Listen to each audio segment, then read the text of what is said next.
আসসালামু আলাইকুম।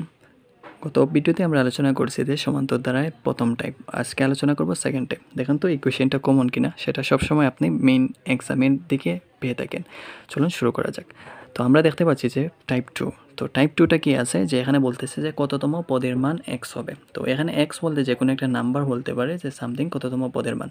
খেয়াল করে দেখেন যে এই টাইপের সাথে প্রথম টাইপের কোনো মিল নেই। অর্থাৎ প্রথম টাইপে বলতেছে যে আমাদের n-তম পদের মান কত। এখানে বলতেছে কি 10তম পদের মান কত। এরকম বলছে গত ভিডিওতে আমরা পড়ছিলাম 10তম পদের মান কত, মানে ডিরেক্ট একটা পয়েন্টের নাম দিয়ে দিবে, তারপর কি একটা জিনিসের মান বের করা। তো আমরা মান বের করছি, কিন্তু এখানে কথা হলো যে এই 10তম বলেনি, বরং বলছে যে কততম পদের মান x হবে। মানে এখানে যে ওই যে একটা এখানে কোনো ধরনের মানের নাম বলবে না, মানে কোনো নাম্বারের কথা বলবে না, বাট একটা মান যে বলে দিবে, মানে এটা হবে, মানে এখানে এই যে হিসাবটা বলে দিবে, বাট এখানে নাম্বারটা বলবে না। ঠিক আছে, তো ধরেন আমরা বোঝার স্বার্থে আমরা বলি যে ধারাটি হলো 3, 5, 7, 9, অর্থাৎ এই ধারাটা কিন্তু ওই একটু আগে। মজার কথা হলো যে একটু খেয়াল করে দেখেন এখানে আমরা কি পড়ছিলাম, 10টা, মানে ওই যে 10তম পদের মান আমরা কত বের করছিলাম, 21 বের করছিলাম। ঠিক আছে, 21 বের করছিলাম। তাহলে আমরা ওই রাশিটা নেব, ওই রাশি নিয়ে আমরা প্রমাণ করব যে আমরা একটু আগে কি বার করলাম, যে ওই যে 21 মানটা আবার ওই রাশি থেকে আমরা তার 21 বাড়ছিলাম। কততম পদের মান বলেন তো? 10তম পদের মান। তাহলে আমরা হিসাব করে দেখব যে এটা কি, যে ওই যে 21 রে আমরা হিসাব করে দেখব ক্যালকুলেশন দিয়ে যে এটা সত্যি কি ওইটা 10 নি, মানে আমরা অন্যভাবে দেখব। ঠিক আছে, চলুন, এটা কিন্তু আমাদের মেইন কোয়েশ্চেনে আসে বা মেইন পরীক্ষাতে আসে। তাহলে এখানে আবার সেম ক্যাটাগরি আমাদের কাজ করতে হবে। প্রথমে বলতে হবে দেওয়া আছে। কি বলতে হবে? দেওয়া আছে। অলরেডি বলে ফেলছি, কারণ এখানে আমাদের রুল বলতে হবে, বাট অলরেডি তো আমি রুলের কথা বলে ফেলছি যে n-তম সূত্র, এই সূত্রটা কাজে লাগবে আমাদের। তো দেওয়া আছে বলতে হবে কি প্রথম পদ আমাদের লাগবে। বলেন তো প্রথম পদকে কি দ্বারা যে প্রকাশ করা হয়? এ দ্বারা। ইয়েস। তো এটা আসতে পারে, শর্ট কোয়েশ্চেন বলতে পারে প্রথম পদকে এ বলা হয় না ডি বলা হয়, আপনি মনে রাখতে পারেন। তাহলে এ, তাহলে এখানে প্রথম পদ কি? ইয়েস, এই তো আপনাকে একটা গিফট দেওয়া হবে। তো এখানে হলো প্রথম পদ মানে এ, তো তার মানটা হচ্ছে কি 3। এখন কথা হলো পরে কি লাগবে আমাদের? সাধারণ কি লাগবে? অন্তর। আর সাধারণ অন্তরে আমরা ডিফারেন্স দ্বারা প্রকাশ হয়, মানে ডি দ্বারা প্রকাশ হয়। এখন ডি কি? অর্থাৎ আমাদের বলতে হবে যে দ্বিতীয় পদ বিয়োগ প্রথম পদ। তাহলে 5, এখানে দ্বিতীয় পদ মানে 5, আর 3 মানে কোন পদ? প্রথম পদ, অর্থাৎ 3। অর্থাৎ ইকুয়েশন যদি করা হয় 5 থেকে যদি 3 যাওয়া যায় কত রয়? 2 রয়। এক্স্যাক্টলি, এই তো শিখে বলছেন। এখন কথা হলো এই দুইটা আমাদের এভারেজ জিনিসটা হয়ে যায়। ঠিক আছে, বুঝতে পারছেন? এখন কথা হলো যে আমাদের কি হবে? তৃতীয় লাইনে আমাদের সূত্র লাগবে। তাহলে বলেন তো n-তম সূত্রটা কি? n-তম সূত্রটা কি? আপনাকে তো আগের ভিডিওতে আমরা শিখাইছিলাম। হ্যাঁ, আপনি ভুলে গেছেন, কারণ আপনার প্র্যাকটিস নাই। অবশ্যই এখানে বললেন যে n-তম পদের, আমরা জানি n-তম পদের মান এখানে বলতে হবে a plus n-1 into D. এটা কি? এটা n-তম পদের সূত্র। বুঝতে পারছেন? এটা n-তম পদের সূত্র। তাহলে এই সূত্র দ্বারা কিন্তু আমরা যে পরবর্তীতে গত ভিডিওতে কাজ করছিলাম যে 10তম পদের মান এখানে বসে, বাট এরকম বললে হবে না, এরকম কাজ করলে হবে না, বরং একটু অল্টারনেটিভভাবে কাজ করতে হবে। কারণ এখানে n-তম পদের মান আগেরটাই জানা ছিল, আর এখন জানা নেই। এখন কি আছে? এখন লাস্টের মানটা জানা আছে। অর্থাৎ আপনাকে এখানে বলতে হবে, আপনি অনেকভাবে করা যায়, বাট এটাকে আমরা বলতে পারি শর্তমতে বা প্রশ্নমতে বলতে পারি। ঠিক আছে, শর্তমতে অথবা প্রশ্নমতে বলতে পারি। কি শর্তমতে? এখন আপনি বলতে পারেন যে, কি বলতে পারেন? ডিরেক্ট ওই যে মানটা বসাবেন। যেমন ধরেন a plus n-1 into D. এটা কি? এটা মান। কি? ওই যে মান, যে n-তম যে সূত্রটা আছে এই সূত্রটা বসাবেন। n সূত্রের পরে যা আছে ওই যে এখানে যত হবে, মানে n-তম সূত্রের পরে যত হবে এটা তা ওই সূত্রের পরেই বসিয়ে দেবেন। অর্থাৎ এখানে কত আছে? 21, অর্থাৎ 21। এই 21 বসে, অর্থাৎ সূত্র ইকুয়াল টু এখানে যা মান হবে ওই মানটা বসিয়ে দিলে। এতটুকু clear? Maybe clear. Okay, so এখন চলুন, এখন আমরা কি করি যে পরবর্তী লাইনে যে আমরা যে এর মান আছে, ডির মান আছে, এখন ডির মান এর মান বসিয়ে দেবো। এখন মজার কথা হলো আমাদের কাছে কি নেই? অন্য বেলা এন এর মান আছে, বাট এখানে এর মান, অর্থাৎ এখানে এর মান আমরা বসাতে পারবো না। এখানে যে এন এর মান আমরা বের করব। বুঝতে পারছেন আমার কথা? চলুন আমরা আগে মান বসাই, যার যার মান আছে। তো যদি কখনো এইরকম সমান থাকে, তখন আপনি যদি দুইটা সমানের যে কাজগুলো লিখতে হয়, তখন এখানে কি বলতে হবে? এখানে এইরকম একটা তীর চিহ্নর মতন করে দিতে হবে। এটা কি গণিতের ভাষায় একটা নিয়ম। ঠিক আছে, তো এখানে এর মান কত? আমরা উপরে দেখতে পাচ্ছি এর মান হলো 3, এখানে আমরা 3 দিলাম। ঠিক আছে, ওকে, প্লাস তারপর আছে যে এখানে n-1, এখন n এর তো কোনো মান নেই, অর্থাৎ n আমরা বের করব, অর্থাৎ n এর মান এখানে কি হবে, প্রশ্নবোধক চিহ্ন হবে, n এর মান কিছু নেই, অর্থাৎ n-1 যেভাবে আছে সেভাবে থাকবে। কিন্তু d এর মান তো আমরা জানি, d এর মান কত ইয়েস 2, তো এই 2টা দিলেন, n সমান কি আছে 21, এই 21 দিলেন। এতটুকু ক্লিয়ার? কি বসাইলাম, এর মান বসাইলাম আর d এর মান বসে আর যেভাবে আছে তা। এখন কথা হলো আগের বেলায় তো যে কী বলা n এর মান কী ছিল 10 ছিল, যার কারণে আমরা বিয়োগ করতে পারছি, n বিয়োগ করার পর এটার সাথে গুণ করতে পারছি, বাট এখানে তো আর কোনো n যে নাই, কি নাই, এখানে কোনো হিসাব নেই, তাহলে কী হবে, yes don't tension, don't worry, তো আমরা আসছি আপনার সাথে। অর্থাৎ এখানে আপনাকে কী করতে হবে, সেকেন্ড লাইনে আপনাকে কী করতে হবে যে ওই যে 3টা যেভাবে আছে সেভাবে রাখেন। ওকে, এখন কথা হলো যে ওই যে 2 আছে, এখানে যদি কোনো মান না থাকে, ওই যে 2 আছে, ওই 2টা n এর সাথে যাবে গুণ, কারণ এখানে গুণের সম্পর্ক, আবার এখানে 2 আবার 1 এর সাথে যাবে, তার গুণ করতে হবে। অর্থাৎ আমরা ব্র্যাকেট আছে 2 দ্বারা যদি n রে গুণ দিই, যে তাহলে কী হবে 2n হবে, এটা গুণ যেভাবে আছে সেভাবে থাকবে। এখন যদি 5 হয় তাহলে 5n এ 5n মানে 5n, ঠিক আছে, তাহলে এখানে হলো। তারপর কি আছে, মাইনাস চিহ্ন আছে, মাইনাস, অ্যান্ড 2 দ্বারা 1 রে গুণ দিলে 2 একে 2, অর্থাৎ 1 সেমও থাকবে, তারপর ব্র্যাকেট। বুঝতে পারছেন? আই রিপিট, অর্থাৎ 2 দ্বারা আমাদের এই উভয় যে ওই যে ব্র্যাকেটটাকে আমাদের গুণ করতে হবে, অর্থাৎ 2 দ্বারা যদি n রে গুণ দেয় অর্থাৎ 2n হবে, মাইনাস আছে মাইনাস, অ্যান্ড 1 দ্বারা যদি 2 রে গুণ দেয় 2 একে 2 হবে, সরি এখানে 2 একে 2 হবে, তো এখানে 1 লিখে ফেলছি। ওকে গুড, আপনি কারেকশন করছেন, এটা আপনার জন্য ভালো। সো যদি এই ভুলটা আপনি যদি করে থাকেন তাহলে কিন্তু হবে না, কিন্তু আমরা মুখে বলি বাট লিখতেছি অন্যটা। ওকে, তারপর কি আছে 21 আছে, এই 21 দিলে, অর্থাৎ এখানে যে 2n রে দিলে 2n এবং 2 দ্বারা 1 রে গুণ দিলে 2 একে 2 হয়, ঠিক আছে, এইভাবে হয়, অর্থাৎ হলো যে এখানে 21 হলো। ক্লিয়ার? ওকে, এখন কথা হলো হিসাবের পালা। এখন চাইলেও আপনি কি করতে পারেন, এখানে ব্র্যাকেটটা এখানে তুলে ফেলতে পারবেন, মানে এখানে দিলেই হবে, ধরলাম যে আমাদের এখানে ব্র্যাকেট নাই, এখানে ব্র্যাকেটটা আমরা কেটে ফেলছি, তো এখানে যদি আমরা ব্র্যাকেট কেটে ফেলি ধরেন তো এখানে কী দেওয়া আছে, এখন আমাদের যে হিসাবটা করতে হবে নাম্বার ইকুয়াল টু নাম্বার, মানে যার যে এখানে n আছে এটার সাথে তো আর কোনোটা n নাই, অর্থাৎ এখানে আছে 3 একটা যে শুধু নাম্বার আছে, আবার এখানে 2 নাম্বার আছে, বাট 3-এর আগে কী আছে প্লাস চিহ্ন আছে, আবার 2-র আগে কী আছে মাইনাস চিহ্ন আছে। যদি এইরকম যদি কনফিউশন হয় যে আপনি নাম্বার বোঝেন না, তাহলে আপনার সমস্যা নেই, আগের বেলায় যেটা আমরা ক্যালকুলেটর ইউজ করছি সেভাবে বলতে পারেন। 3 আছে অর্থাৎ 3 তুলবেন ক্যালকুলেটারে, এখানে কি আছে -2 আছে, ক্যালকুলেটর তুলবেন -2 মানবেন, তো -2 মানলে তখন দেখবেন যে একটা ইকুয়েশন চলে আসবে, একটা মান চলে আসবে, কিন্তু আমরা যেহেতু সরাসরি করতেছি অতএব আপনি জাস্ট বুঝতে হবে। অর্থাৎ এখানে দেওয়া আছে যে 3 আছে আর তারপর কি দেওয়া আছে 2 আছে, এখন হয়েছে যে শুধু 2 না -2, তো আমরা জানি যে 3 থেকে যদি 2 এক যায়, এখন হিসাবটা কী হবে প্লাস একটা মাইনাস, তো আমরা জানি কি যে প্লাসে মাইনাসে কী হয়, প্লাসে মাইনাসে কী হয় মাইনাস হয়, প্লাসে মাইনাসে কী হয় মাইনাস হয়, তাহলে মাইনাস বলেন, তাহলে মানে 3 থেকে 2 গেলে কি কত রয়, 3 থেকে 2 গেলে কত রয় 1 রয়, এক্স্যাক্টলি এই তো পারছেন, এখন 1 রয়। এখন কথা হলো যে মেইন কথা, যে স্যার যে আচ্ছা 1 দিলাম, তাহলে এখানে কি রয়েছে, এখানে 2n রয়েছে আর এখানে কত রয়েছে n রয়েছে। ওকে, এই 2nটাকে আমরা প্রথমে নিয়ে আনলাম, ওকে ঠিক আছে। এখন কথা হলো এখানে প্লাস দেবো না মাইনাস দেবো, এটা কনফিউশন। আই রিপিট, 2n তো আমরা যেভাবে আছে সেভাবে দিলাম, এন্ড এটাকে আমরা বিয়োগ করলাম, প্লাসে মাইনাসে দেখলাম, বিয়োগ করার মাধ্যমে 1 রয়েছে।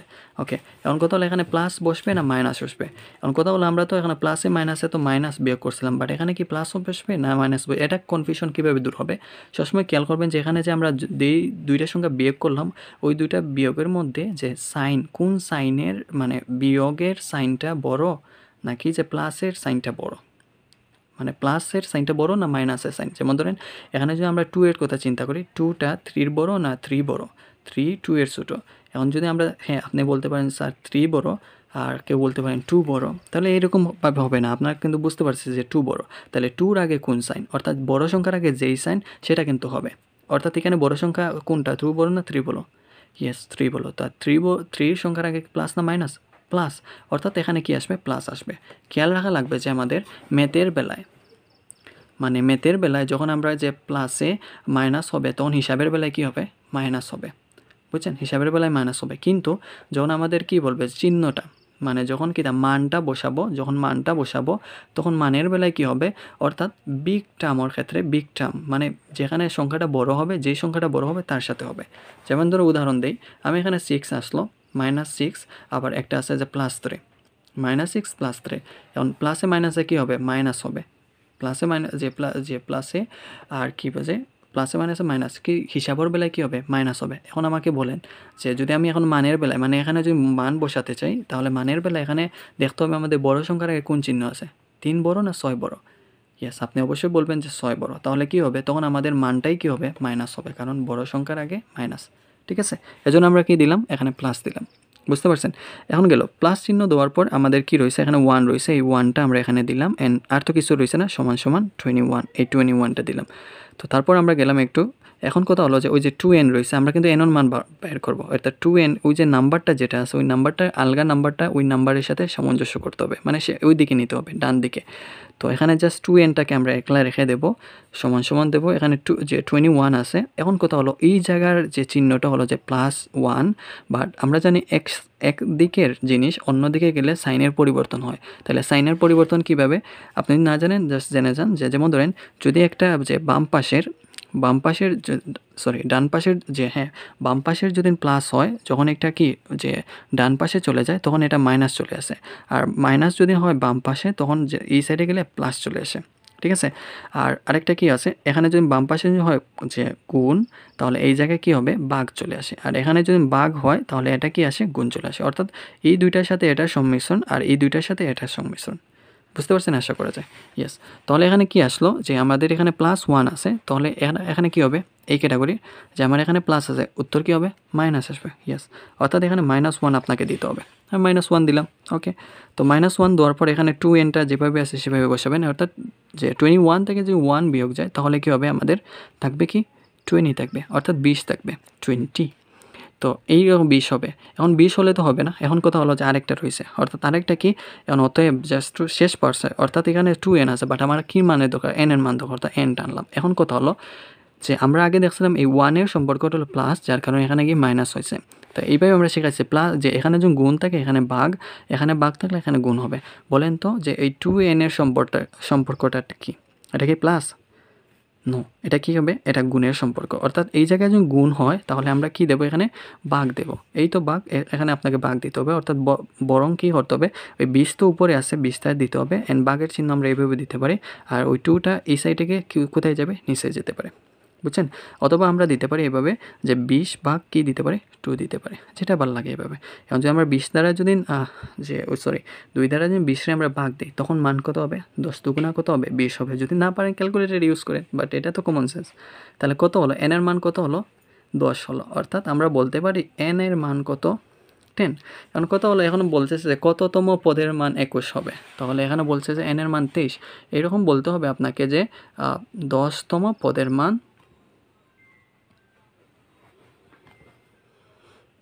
10তম পদের মান কত হয়েছিল 21 হয়েছে, অথবা হবে যে হয় এইরকম জিনিসটা। এখন 10তম পদের মান 21 হবে, এটা কিন্তু আমরা কোন সময় আগের ভিডিওতে টাইপ 1-এ আলোচনা করছিলাম 10তম ভিডিওটা 21 হয়েছিল। এখন ঠিক আমরা ওই 21 থেকে কিন্তু কী পারছিলাম 10 বের করছিলাম। বুঝতে পারছেন কীভাবে এই জিনিসটা কাজ হয়? বুঝতে পারছেন? হ্যাঁ, একটু জটিল হলে এই জিনিসটা খুবই প্র্যাকটিক্যাল। এই রিপিট করি, সূত্র বসাবেন, এখানে সূত্র লিখবেন, তারপর সূত্র শর্ত মতে দিয়ে সূত্র বলবেন, আর এখানে যে মান থাকবে এটা 100 হতে পারে, 300 হতে পারে, 500 হতে পারে, 1000 হতে পারে। এখানে 1000 বসাবেন অ্যান্ড তারপর কী হবে ওই যে এর মান আর ডির মানটা বসিয়ে দিলেন। ঠিক আছে, আর এখানে 1000 হলে 1000 বসিয়ে দিবেন। ঠিক আছে, ওকে। তারপর কি ওই যে 3 আর যে ওই যে 3টা জাস্ট জায়গা রাখবেন, আর এখানে যদি ওই যে ডির মানের সাথে ওই জিনিসটা ব্র্যাকেটের মানের গুণফল হবে। এখানে 3 হলে এই 3 দ্বারা 3n হবে, এখানে 5 হলে 5n হবে, আর এখানে 5 একে 5 হবে, 10 একে 10 হবে। তারপর এখানে কি হবে যে ওই যে 10 আর অথবা 5 আর ওই 3 এর সাথে সংমিশ্রণ হবে, মানে এখানে। তাহলে এখানে আমরা যেহেতু এখানে মাইনাস চিহ্ন আছে অতএব এটা বিয়োগও হবে, বাট মানের উপর ডিপেন্ড করে, আমার সংখ্যার উপর ডিপেন্ড করে এখানে প্লাস হবে না মাইনাস হবে। তো এইরকমভাবে আপনি যখন এখানে যোগ বিয়োগ করে একটা মান আসবে, এটা যদি প্লাস হয় তাহলে এই সাইডে গেলে মাইনাস করবেন, আর এখানে যেহেতু আমরা যে মাইনাস হলে এখানে প্লাস করবেন। তো যেহেতু আমাদের প্লাস হয়েছে আমাদের এখানে মাইনাস নিয়েছিলাম, অ্যান্ড তারপর মাইনাস করার পর আমরা 20 বের হয়েছিলাম, বাট এটা গুণ আকারে, এই সাইডে গুণ থাকলে আর সাইডে ভাগ হবে, এখানে ভাগ করে আমরা পাইছিলাম কি 10 পাইছিলাম। কারণ কথা হলো যে আমাদের উত্তরটা হলো 10তম পদের মান কত হবে 21 হবে। ঠিক আছে, এই হলো উত্তর। এভাবে আমাদের উত্তর দিতে হবে। কিন্তু মোরাল অফ দ্য স্টোরি কি, এখানে একটা জিনিস যে কমন একটা জিনিস বলি, এটা যদি শর্ট আসে, এরকম একটা রাশি দিয়ে বলতে পারেন যে এটা যদি শর্ট আসে তাহলে আপনাকে কিভাবে উত্তর দিতে হবে। এটা যদি শর্ট আসে, মানে শর্ট মানে বুঝেন, ওই যে এমসিকিউ। তো এটা হলো বট, আর এটা যদি শর্টে আসে মানে এমসিকিউ, যে এরকম সামথিং দিয়ে, এরকম সামথিং মানে একটা ডাক দিয়ে, এরকম একটা ডাক দিয়ে আপনাকে যদি বলা হয় যে ধরলাম আপনাকে ক নম্বর বলতে পারে যে 20, যে ক নম্বর বলতে পারে যে 10তম, খ নম্বর বলতে পারে যে 15তম, অ্যান্ড গ নম্বর বলতে পারে যে কী বলে যে 21তম, এরকম জিনিসগুলো বলতে পারে। এরকম টার্ম দিয়ে তারপর কততম পদের মান 21 হবে, এইটাকে। এখন কথা হলো আপনি পুরাটাকে গণিত করবেন ছোটোর বেলায়, মানে ওই যে 1 মার্কের এমসিকিউ, নো, আপনাকে এইরকম করতে হবে না, বরং কী করতে হবে, বরং আপনাকে একটু সিম্পলিসিটি দিয়ে যে চেক করতে হবে বা এই জিনিসগুলো। এজন্য ছোটোর বেলায় আমি একটা টিপস দিচ্ছি, এটা আপনাকে যে কাজ করতে হবে জাস্ট ছোটোর বেলায়, মানে এমসিকিউ,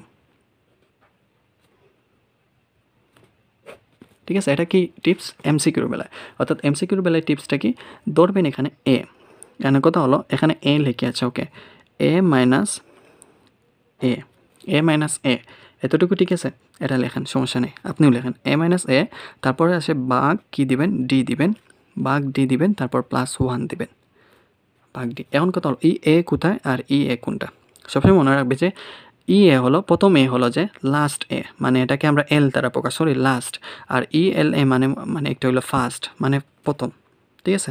এটা যে 1 বলবেন আর এটাকে লাস্ট বললেন মানে এল বললেন, বুঝছেন। এখন লাস্ট বলতে কি আর এন বলতে কি, ওই যে এখন কথা হলো এটার মান কত, যে লাস্ট বা ফার্স্ট বলতে কি 3, আর কিন্তু লাস্ট বলতে কি, লাস্ট মানে শেষেরটা কি।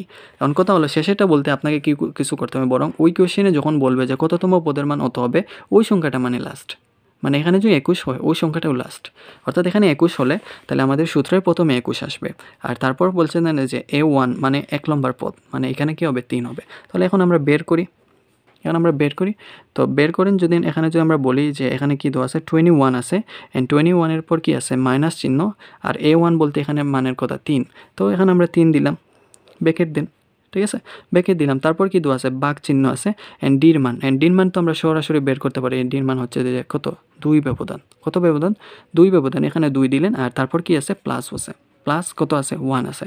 এখন বলেন 21 থেকে যদি আমরা 3 যাই, 21 থেকে যদি আমরা 3 চলে যাই, তাহলে হবে কি কত রয় 18 রয়, কত রয়, হ্যাঁ আমাদের কত রয় 18 রয়ে যায় 18। তো এইরকম 18 যখন সংখ্যাটা রয় তখন আমাদের কি হবে, ওই 18 মানে এটাতে বিয়োগ দিলে 18 হয়, তারপর কি আছে বাঘ আছে, অর্থাৎ বাঘ 2, এখানে আমরা বাঘ 2 যদি বাঘ 2 যদি দেই, তারপরে কি আছে +1 আছে। এখন যদি 18 দ্বারা যদি 2 দ্বারা ভাগ দেই তখন আমরা পাই 9 দুগুণা 18, 9 পাই, আর 9 এর সাথে তারপর কি আছে যে আর 1 আছে, 9 এর সাথে আরও 1 আছে, অর্থাৎ আমাকে কি বলতে হবে তখন 10 হবে, 9 আর 1-এ 10 হবে, অর্থাৎ এখানে আমার বলা হয়েছে 10, 15 আর যে 21, তাহলে বলতে হবে যে কততম পদের মান 21 হবে, তখন আমরা তো ক নম্বর আনসারটা কারেক্ট দিয়ে দেবো, কারণ এইভাবে আনসারটা। তবে এই জিনিসটা আমাদের খুব সংক্ষেপে করতে হবে, এই জিনিসটা এজন্য আপনি লিখে রাখতে পারেন যে এইরকম জিনিসটা থাকলে এইরকম সব, অর্থাৎ আমাদের ফরম্যাটটা বুঝতে হবে, এল বলতে এ লাস্ট, মানে যেটা যততম পদের মান বের করতে বলবে এটা আপনাকে কততম পদের মান হবে, ওই যে 21টা আপনাকে লাস্ট বলতে হবে। এখানে যদি 100 হতো তাহলে এই লাস্ট এখানে 100 হতো, বাট প্রথম পদ টিকিও থাকতো এই দ্বারার প্রথম পদ, ঠিক আছে। আর যে প্লাস যে বাঘ ডি, এই ডি মানে কি তা ওই যে ব্যবধান তো আর আপনি চোখের যে পলকেই কিন্তু বের করতে পারতেছেন, লাস্টে +1 হবে। এইভাবে কি করতে হবে, আপনাকে কাজ করতে হবে, ঠিক আছে। আমি শর্টও দিলাম অ্যান্ড লংও দিলাম, তাহলে এই জিনিসটা দেখেন আমরা যে শর্ট দ্বারাও কিন্তু 10 বার করছিলাম, এইভাবে ঠিক একইভাবে কিন্তু এখানে আমরা লং দ্বারা কিন্তু 10 বার করছিলাম। এইভাবে কিন্তু আপনারা চাইলে আনসারগুলো লং অ্যান্ড শর্টও প্র্যাকটিস করতে পারেন। তবে এটা যদি এখন শর্টের আনসারটা যদি এমসিকিউর আনসারটা যদি আপনি লংয়ের আনসার মধ্যে দিয়ে দেন তাহলে কিন্তু মার্ক আসবে না, এজন্য এত চালাকি করা যাবেন না। লম্বার দিকে লম্বার সূত্রটা ইউজ করবেন, অ্যান্ড বাটির দিকে মানে ছোটোর দিকে ছোটোটা ইউজ করবেন। তো সেই পর্যন্ত ভালো থাকেন অ্যান্ড সুস্থ থাকেন। অ্যান্ড তবে আমাদের আরেকটা টাইপ রয়ে গেছে সমান্তর দ্বারা কয়েকটা টাইপের মধ্যে, তো নেক্সট ভিডিওর জন্য অপেক্ষা করুন। ভালো থাকেন অ্যান্ড সুস্থ থাকেন। অ্যান্ড ভিডিওটা লং হয়েছে বাট একটু চেষ্টা করেন সম্পূর্ণ দেখার জন্য, অ্যান্ড কমেন্ট করতে ভুলবেন না। তো দেখা হচ্ছে সামনের ভিডিওতে। ভালো থাকেন অ্যান্ড সুস্থ থাকেন। Keep learning. আসসালামু আলাইকুম।